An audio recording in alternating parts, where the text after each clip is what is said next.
I would like to acknowledge here the contributions of former colleagues Benjamin Marcus, Salman Ali, and Hussam Mahdi, who initiated the project, and my co-authors on this paper, Dr. Gaetano Palumbo, who was supposed to present today but couldn't make it, and my colleague Akil.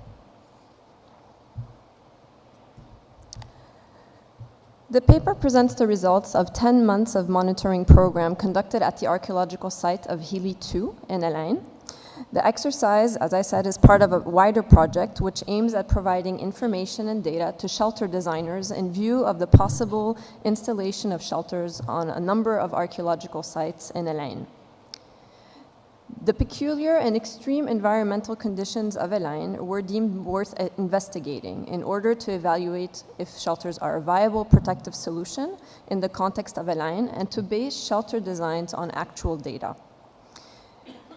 The project was articulated into 5 phases. The first phase, which was the baseline study and comparative assessment of shelters in the UAE and around the world, testing the impact of a temporary shelter for at least a full year, analyzing the environmental data collected and giving a recommendation as to whether shelters are a viable long-term solution, developing design guidelines and specifications for shelters in El Ain, and then fabricate a prototype modular shelter.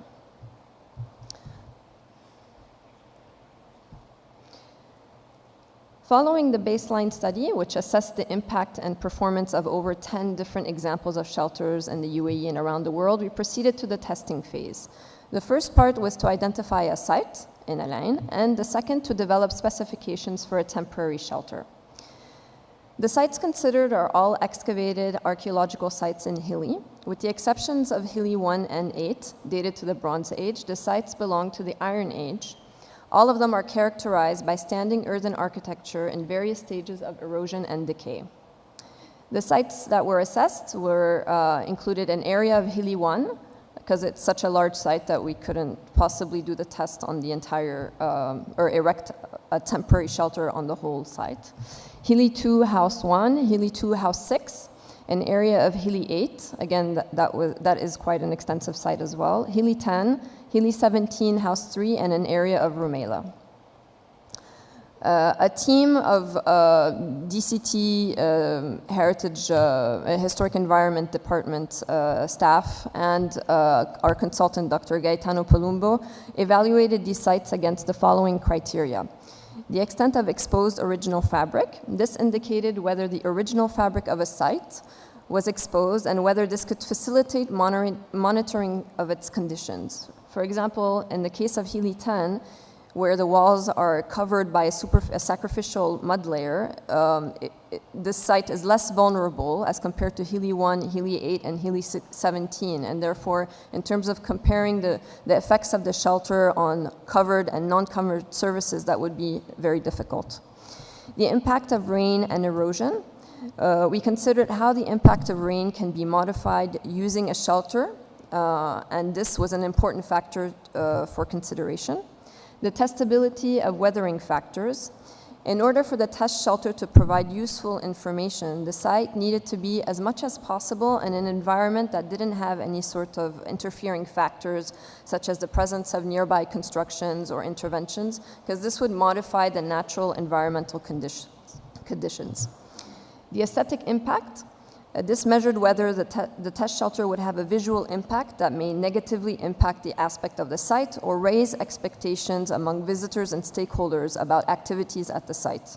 We wanted to have as much time on site to carry out the test without being pressured to do any further permanent interventions.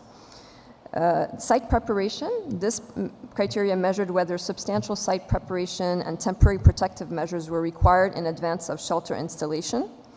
And then finally, accessibility. This indicated whether the site could be easily and safely accessed with cranes or 4x4 vehicles on certain sites where that was possible, or where the shelter had to be installed manually, so all the equipment had to be brought manually. This criteria referred to the distance the equipment needed to be transported across the site. The site that was chosen was Hili 2, House 6. The site is an Iron Age, Hili 2 is an Iron Age village characterized by relatively well-preserved remains of houses. In fact, some of the walls are preserved up to 2 meters high and show features such as windows and other openings. 13 houses were excavated between 1976 and 1986.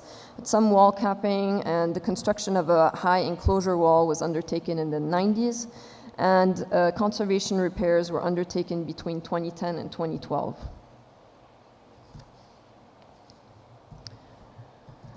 As the shelter was intended to be only temporary, some strict criteria were defined to avoid undesirable impacts on the archaeological fabric. The bidding companies were asked to design a tent-like shelter without requirements for underground foundations, without exposed trusses to avoid birds nesting or taking refuge there, with gutters and a system of tanks to collect rainwater. Water pooling and drainage is a huge issue on this site. And to have the tent-like structure should have side panels or heavy curtains so that we could simulate closed shelter conditions. Moreover, the shelter had to be built on site without the assistance of cranes because there was so much sensitive archaeological remains around that particular house. In November 2016, a 10 by 10 meter shelter was installed following these specifications.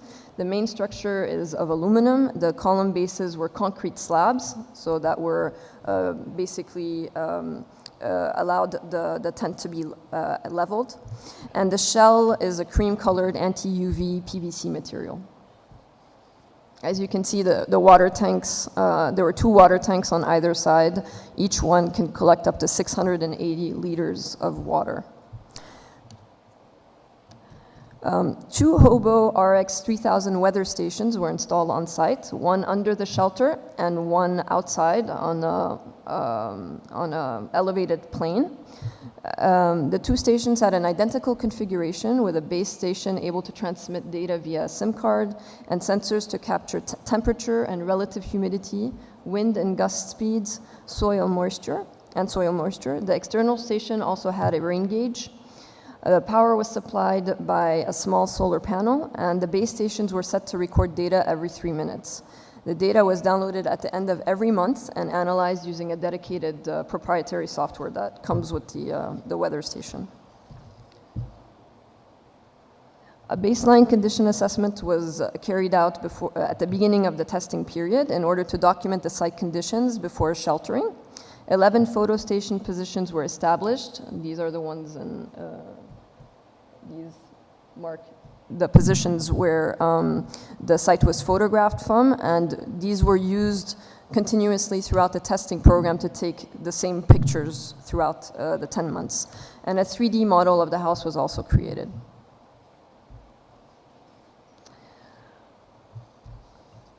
Monitoring protocols were established to check for major changes in the aspect of the archaeological structure, but also to check the shelter's behavior, the stability of the weather stations, the charging of the station's batteries. We had a checklist that was established for workers assigned to the monitoring process and overall site maintenance. And specific dates were decided for lowering the site curtains. These are the dates marked in red, to gather interior data simulating a closed shelter condition. So now going into the findings. So in terms of wind and gust speeds, the maximum sustained wind speed recorded under the shelter from January to October was about 20 kilometers an hour, while outside it was about 27 kilometers an hour, meaning that the shelter reduced the wind speed of over 27%. The average wind speed was 1.3 and inside and 3.4 kilometers an hour outside, meaning that we were able to reduce the average wind speed by 60%. The maximum gust speed was showing a reduction of 27%, which is similar to what was noticed in terms of the difference in maximum wind speed. This is important because a lot of sand, wind-blown sand, impacts the site, and so reducing the amount of wind is a very important factor that the shelter was able to improve. The results in terms of wind direction was really kind of strange because we, inside the shelter, the prevailing winds were southerly and westerly, while outside they were mostly northerly. And maybe this can be explained by the fact that the outside weather station was on this elevated plane without any sort of interfering elements, whereas the one inside the shelter was, well, inside the shelter, but there were other structures around it which prevented the wind or favored a different direction. In terms of temperature, the overall conclusion is that the shelter didn't really impact temperature changes. There was really a difference of 1 degree inside and outside. So that was kind of strange, but I guess that's what it is. Moving on to the relative humidity. In terms of relative humidity, average RH was almost identical inside and outside. This is because most of the time when the shelter was open, I mean, the air is going through it, so it's the same type of the same levels of relative humidity. Even the maximum average was quite similar by 2%. What we did notice was that the dew point was also measured with the weather station, and condensation happened outside only 15 days out of 287 days of testing, and only for a few minutes. And inside the shelter, it happened about 7 times. Now, in terms of rain and soil moisture, the graph here shows in blue the rain episodes, in red the water content in the soil outside the shelter, and in black the water content under the shelter. Rain episodes showed the particular violent nature of this phenomenon in Elaine. This is something that's increasingly, that's an increasing threat to all the earthen sites here. Is that we have very short, sporadic, violent, and very, like the raindrops are really big and heavy, like almost like hail in terms of the size of the drops, which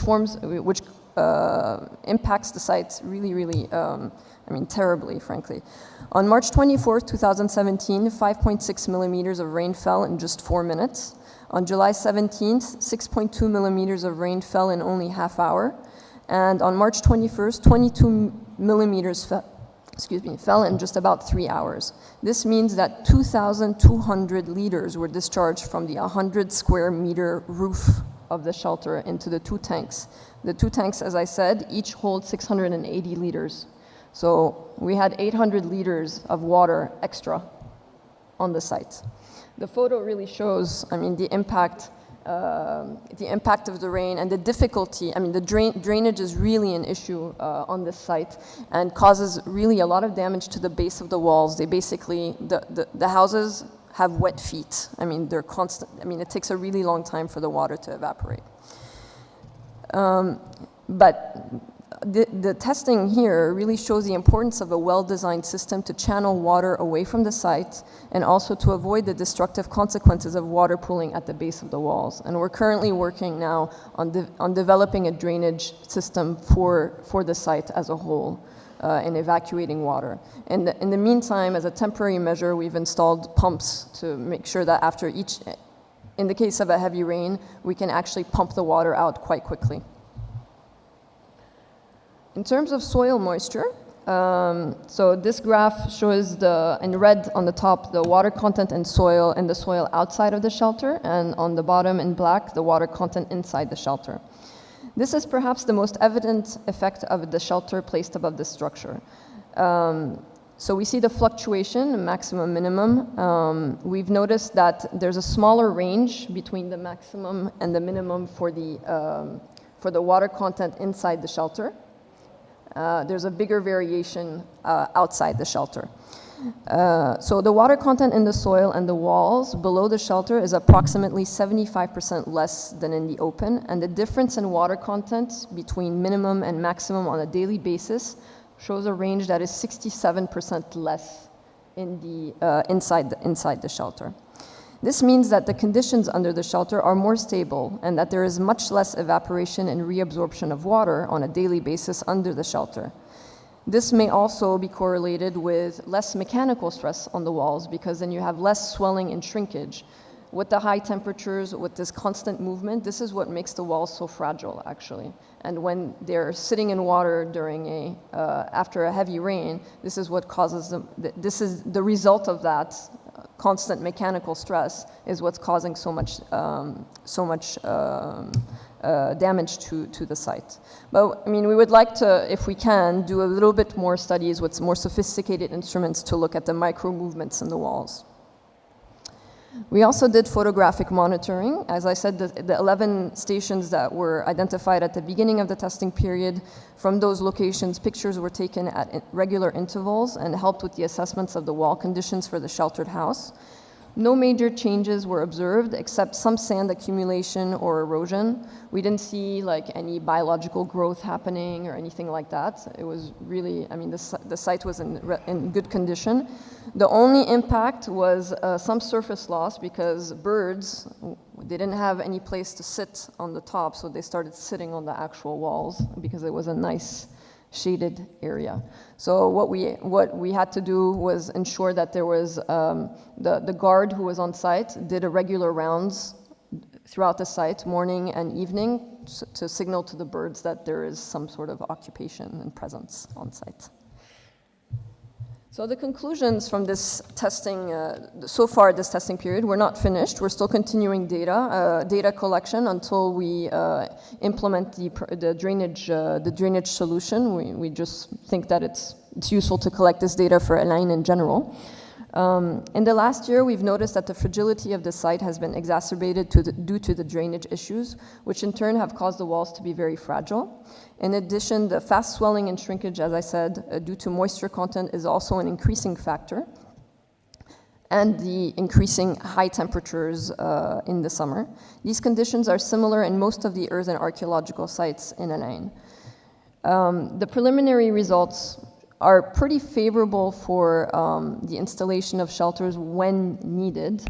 Of course, reburial is always a better option when sheltering is, I mean, when the site is not going to be presented or is not really fully, is not into ongoing excavations. So the shelter reduced the wind speed and wind gusts. The shelter did not considerably impact temperature. The relative humidity is slightly higher for the minimum and lower for the maximum than outside, and the dew point is reached 50% of the time on the outside. The shelter reduced by 75% the average water content in the walls and 67% on a daily range. Really, the water content shows a steady evolution toward a drier condition underneath the shelter, which is something that is really positive. Based on this testing period, we are refining some of the design features for a prototype shelter, particularly regarding drainage and water collection systems that need to be designed with the shelter.